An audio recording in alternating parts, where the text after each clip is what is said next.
In this section, we'll be identifying the process of digestion and absorption of foods to nutrients. We do start off a little more general, looking at how the human body is organized. We'll also be looking at circulation, storage of nutrients, excretion of waste, and such, but most of our discussion will be focused on digestion and absorption of foods to nutrients. Towards the end of the section, we will also discuss alcohol and its effect on the human body. So looking at levels of organization, as we all know, the smallest forms of life basically are atoms, and they are arranged into clusters of molecules, which eventually group together to form the cell with specific functions. These cells of similar functions form tissues, then organs, then groups of organs working in an organ system. For example, imagine the atoms that eventually form molecules into, say, muscle cells. And these muscle cells then can form various types of muscle tissue. One could be the muscle tissue of the stomach, as we see here surrounding the lumen of the stomach. And then the stomach is part of the greater organ system called the digestive system, which is part of our human body organism. Bodily fluids are important for transporting oxygen, nutrients, exporting waste from the body. One of the primary types of fluid is our blood, and our blood is transported through the cardiovascular system, using the heart as the primary mode of transport as the pump. We also have the lymphatic system, and the reason I bring that up today is we will be seeing the lymphatic system again when we discuss lipids. The lymphatic system does not have a sort of central pump. Rather, the lymph fluid moves through the lymphatic system through gravity as well as pressure from the muscles, surrounding muscles. And the lymph nodes, which you can sort of feel in your neck and groin area, these are areas where the lymph fluid does accumulate, and you might feel it becoming inflamed if you are sick and your immune system is creating immune cells like white blood cells. However, the lymphatic system is important to digestion and absorption because it is one of the areas where we see lipids being transported around the body, and we'll return to that concept a little bit later on in the semester. So the digestive system. It is one long tract starting at the mouth and leading all the way to the anus for elimination. As you can see, the length can vary, but about 30 feet more or less in most adults, and most of that length comes in the small intestinal area. The digestive system is responsible for the process of digestion, which is breaking food down into absorbable units, as well as absorption, and those absorbable units are the sugars, the amino acids, and the fatty acids from our carbohydrates, proteins, and lipids. Vitamins and minerals will be absorbed as is for the most part, as does water. So a few terms. The lumen. The lumen means the inside of a tube, basically, or the GI tract. The mucosa is the layer of mucosal cells that line the lumen, and the mucosal cells also produce mucus. The transit time is the amount of time, or the length of time it takes for food to travel the length of the GI tract from the mouth to the anus. And a few more definitions here. Mucus is secreted from the mucosal cells, and the mucus helps to protect the lining and keep it healthy and lubricated. Enzymes are chemicals which help speed up reactions or break down larger molecules into smaller ones. In the digestive system, we will see various enzymes, mostly discussed within the context of each nutrient, but these enzymes help to break down our food nutrients to smaller components which can be absorbed. Hormones, and again, we'll come back to the concept of hormones throughout the semester at times, but hormones are secreted by glands, and they travel to another part of the body to take action. One example of a hormone that we will be discussing at a later time is insulin. This is a hormone that is secreted by the pancreas, but takes action elsewhere in the body. As you can see, the action of an enzyme, take a long chain of glucose units, which is basically starch from a piece of bread. An enzyme would come in, help break apart this chemical bond, creating smaller units. So starting with the mouth, this is where it all begins. We chew to break down food into smaller components, and we do see a little bit of enzyme action in the case of amylase, which breaks down starch. But for the most part, what's occurring in the mouth is mechanical breakdown of chewing. The bolus, or that portion of food which we can swallow, then travels down the esophagus. The esophagus is sort of running along the back of one's neck, whereas the trachea, which is the airway, is along the front. The epiglottis needs to close off the tracheal opening here so that food doesn't travel into the trachea, but rather goes into the esophagus to travel down into the stomach. As you can see, the esophagus is the tube which connects the mouth to the stomach. The process of swallowing is conscious. We chew, we swallow, we are conscious of that.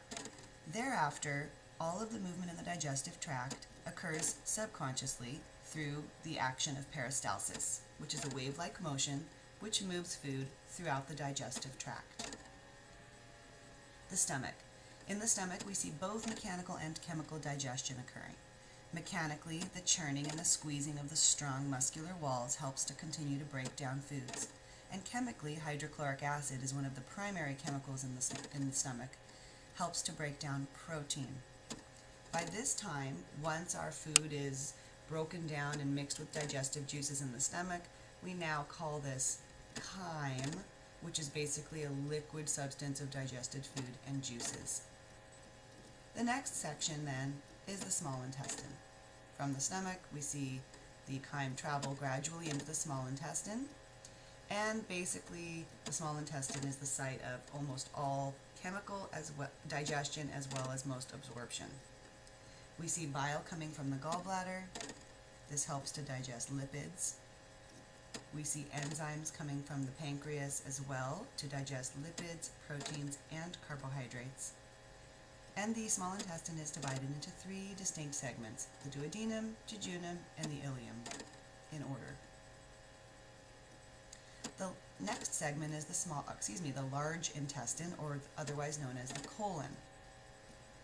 The large intestine, although wider in diameter but shorter than the small intestine, is responsible for fluid absorption and absorption of electrolytes. These are minerals such as sodium, potassium, chloride. The absorptive process which occurs in the small intestine occurs through what we call the villi. The villi are small finger-like projections which protrude into the lining of the small intestine. And you can see inside each villi in this picture here, we see blood vessels as well as a vessel of the lymphatic system.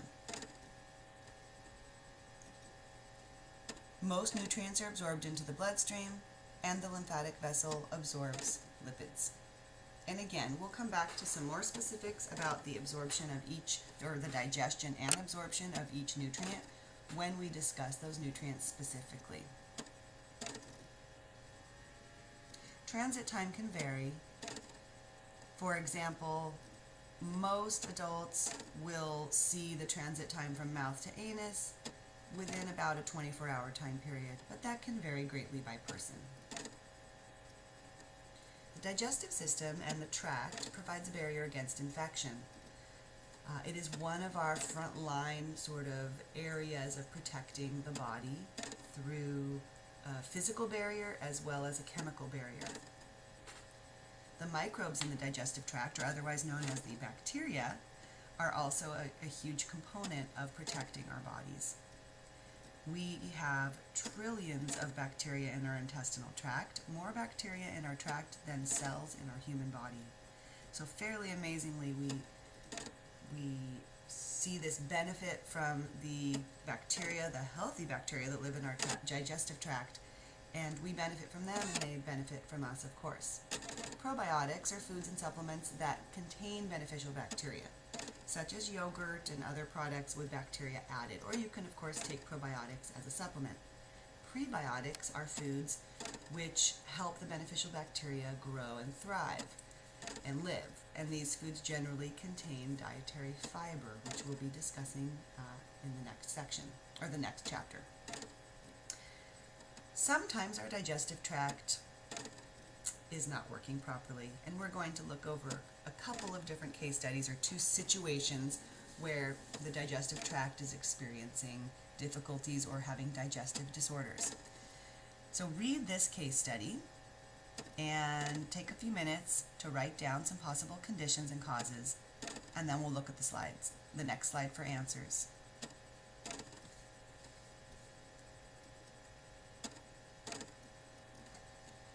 You guessed it, acid reflux or heartburn. Acid reflux occurs when the acid from the stomach makes its way into the esophagus, causing pain and burning. This can be caused from several different factors. However, eating too quickly or drinking too much at one sitting can cause it. Lying down after eating, obesity, putting pressure on the stomach, causing the stomach contents to move into the esophagus. Offending foods such as spicy and acidic foods, alcohol, caffeine-containing drinks, tight clothing, pregnancy can cause acid reflux, among others. There are other causes, of course. Preventing. How can we prevent? One of the best ways to prevent heartburn is to eat more slowly and eat less at one time. Do not lie down or bend at the waist after eating for at least 2 hours. Drink fluids between meals instead of with meals. And avoid the foods that are offensive, or at least limit those. And then, of course, treatment can include medication such as antacid, which blocks acid localized, like a calcium carbonate pill, which you chew, or acid blockers, which are pills which you take that are systemic. Digestive disorder 2. This person's experiencing hard, dry bowel movements at infrequent intervals. Take a few minutes to write down some possible causes, the name of the condition, see what we can come up with for prevention and treatment. If you wrote down constipation, you were correct. Constipation is basically characterized by hard, dry bowel movements at infrequent intervals. This can be caused mainly by inadequate fluids, inadequate dietary fiber, and not enough physical activity. Prescription drugs such as painkillers can also cause constipation, and of course ignoring the urge to have a bowel movement. Prevention. Plenty of fluids, plenty of dietary fiber, be active regularly, and use the bathroom when you feel the urge. Treatment, of course, can be done using fiber supplements and also laxatives, but laxatives we should only use in the short term because the body can become dependent on them. Celiac disease. You may have heard of celiac disease in regards to gluten. Now, gluten has been more or less villainized in sort of the popular press lately, but certainly there are people that are highly allergic to gluten, which is what celiac disease is. And this is, again, a highly allergic reaction to gluten, which is found in wheat, rye, and barley. Gluten triggers the immune response, and it damages the villi of the small intestine, inhibiting absorption. It can cause some very serious side effects, localized as well as failure to grow in children and long-term nutrient deficiencies. So looking at the excretory system, how do we excrete waste? Well, one of the primary organs involved in excreting waste would be the lungs. We excrete carbon dioxide through exhaling. The liver is also involved in removing waste. It is sort of like our cleaning system for the body, if you will, our filter for the body, in addition to the kidneys. The kidneys filter out many impurities, such as nitrogen from protein digestion, minerals which are exceeding safe levels in the blood, such as calcium, sodium. So the kidneys produce urea and eventually ends up in the urine. Storage systems. We do store several nutrients. One of the primary places that we store certain nutrients, such as minerals, some of the minerals, is the liver. We also store glucose in the liver, which is one of our prime energy sources. And glucose is stored as glycogen. Our muscles, we also store glycogen, but this is a short-term energy storage, and we use it up pretty quickly. Our fat cells store our best source of long-term energy. Our fat cells also store fat-soluble vitamins, which we'll be learning about a little bit later again in the semester. So alcohol. For this section, I'm going to just give you a short introduction to the section, and then I do want you to read the section in the chapter. You will be doing a discussion section or discussion forum on alcohol as well. So we'll just go over a few of the concepts here. Alcohol is a psychoactive drug, and ethanol is the alcohol found in alcoholic beverages. It does produce euphoria, but it is also a depressant. So what counts as a drink? Well, a 12-ounce beer counts as a drink, but we do need to be careful, as some of the beers that are now out in the marketplace, especially craft beers, can be much higher in alcohol content, so the portion size would be smaller. 1.5 ounces of hard liquor, 5 ounces of wine. These count as one drink.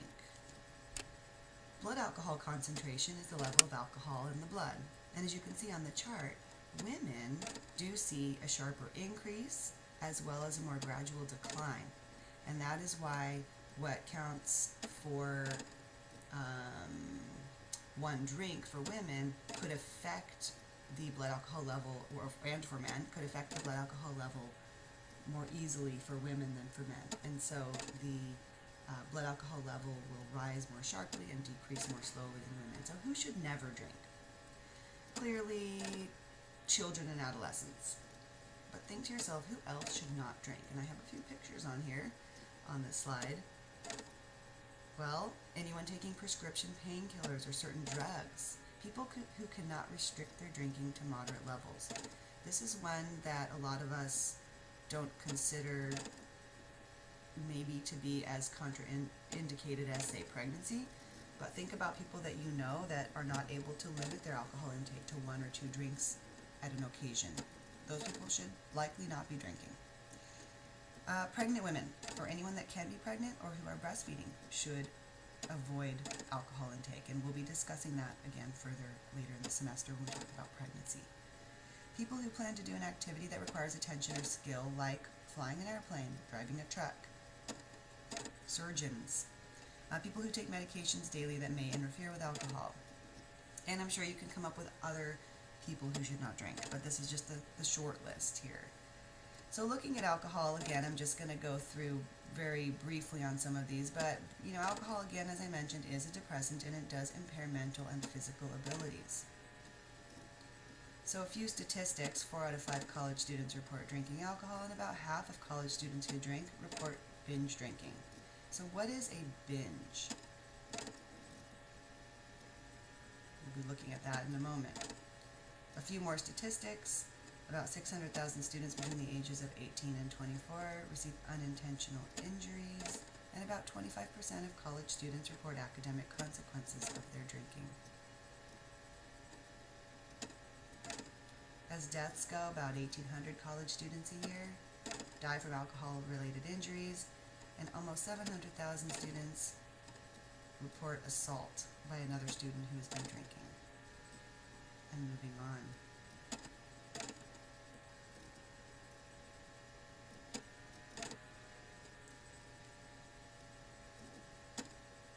So, knowing the difference between moderate versus problem drinkers.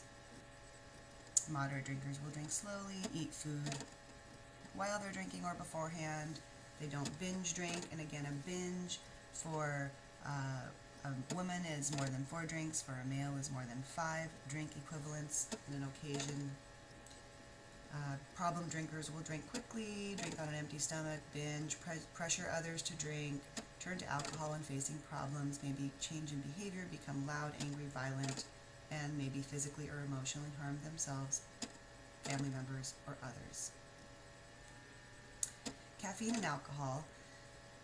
Very important to be careful with caffeine when mixing it with alcohol. One of the primary issues here is that it can mask the feeling of intoxication. Caffeine is a stimulant and alcohol is a depressant, and when one is combining the two, the feeling of intoxication is a little bit inhibited or somewhat inhibited, and so maybe people will, or we know, individuals might feel that they're not intoxicated and perhaps participate in activities like driving because they feel they're not very intoxicated, whereas their reaction time and ability to think clearly has been impaired. Also, together, when consumed at high levels, it can be dangerous for the heart as well as the liver. So here I'm going to end the recorded part of the lecture, but I would want you to go through, continue to read through the PowerPoints as well as the section in the book, and then participate in the discussion board.